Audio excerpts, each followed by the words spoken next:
The car screeched to a stop. The horn blared, and the man's voice, raw, angry, and venomous, cut through the air like glass. "Are you blind? Get out of the way. You people don't belong here." For a moment, the world seemed to freeze. On that busy corner, in front of dozens of eyes and rolling cameras, a teenage black girl stood still with a backpack slung over one shoulder. Braids swaying gently in the late afternoon breeze, eyes wide but steady. No one expected what she did next. Not the driver, not the crowd, not even herself. Amara Johnson was 16. With a quiet strength that wasn't obvious until you looked closely, she walked home from her high school every day, earbuds in, journal tucked under her arm. That day, her mind wasn't on traffic lights or crosswalks. It was on her English presentation, the one she'd poured her heart into about grace under fire. Her teacher had asked the class to write about someone who embodied grace. She had written about her grandmother, a woman who had grown up in the segregated South and taught Amara that dignity was not weakness, but power. The light flicked green. She stepped onto the crosswalk. That's when the car shot forward. It wasn't that she hadn't looked. It was that the driver hadn't cared. He slammed his brakes, the car halting inches from her knees. Horns behind him blared in irritation, but his anger turned on her. "You kids don't pay attention. Always walking around like you own the place." His voice was booming, meant to humiliate. Amara froze, the weight of dozens of eyes on her. Pedestrians stared. A woman pulled out her phone to record. Somewhere, a child laughed nervously. Amara could feel the familiar heat in her chest, the one that whispered, "Fight back. Shout louder. Don't let him win." But she remembered something else too. Her grandmother's voice, "Baby, the world already expects you to answer anger with anger. Surprise them. Answer it with grace. That's where your power lives."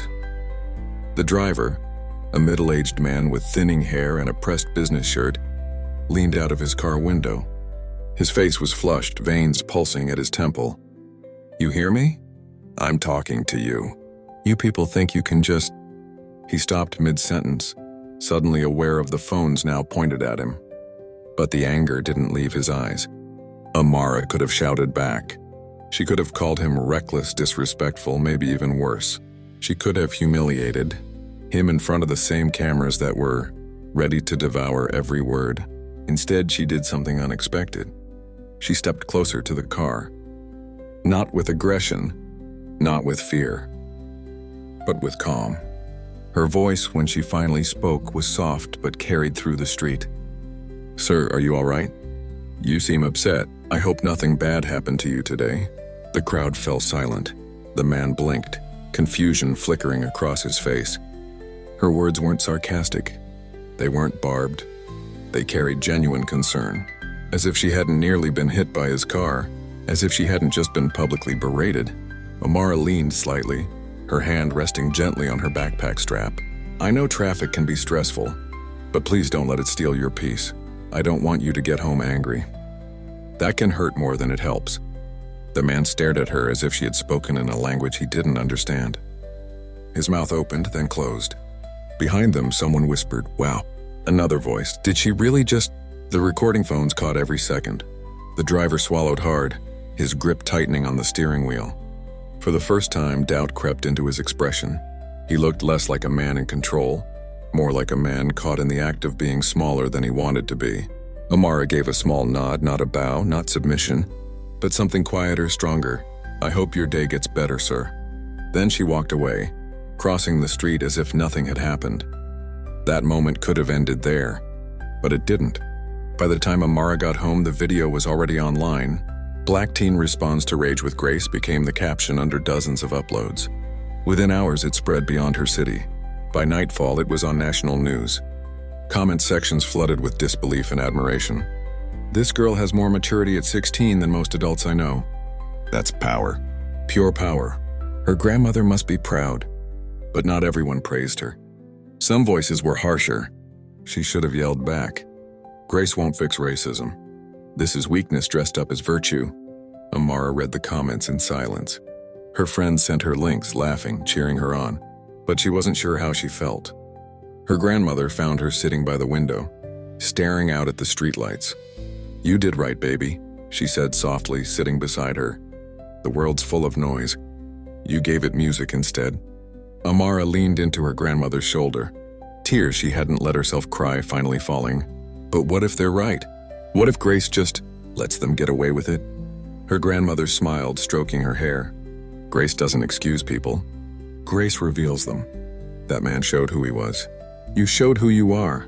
The world saw the difference. 2 days later, a local journalist found the driver.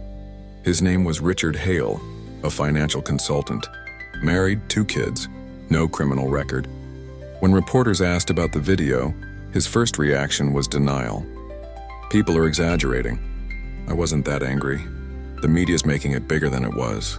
But as the days went on, silence became harder to maintain. His company put him on leave. His neighbors looked at him differently. His kids stopped speaking to him at dinner.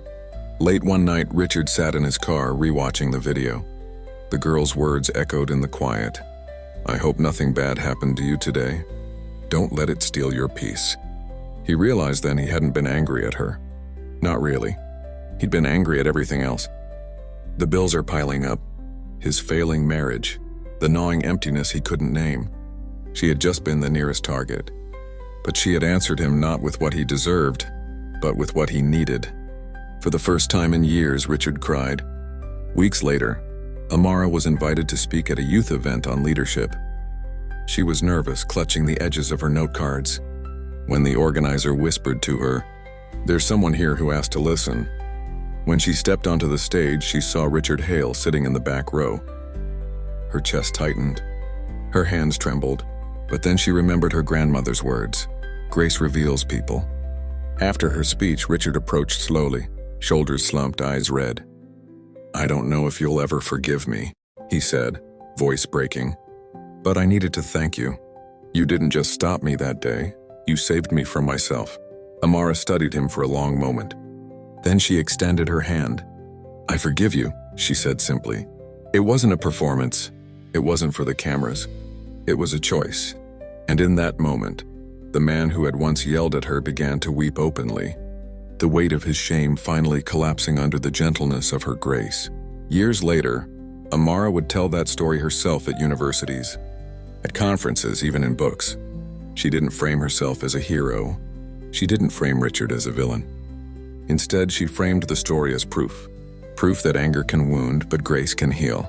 Proof that strength isn't always about how loud you shout, but how deeply you choose to listen. The world didn't forget the video. But what mattered most wasn't the viral fame.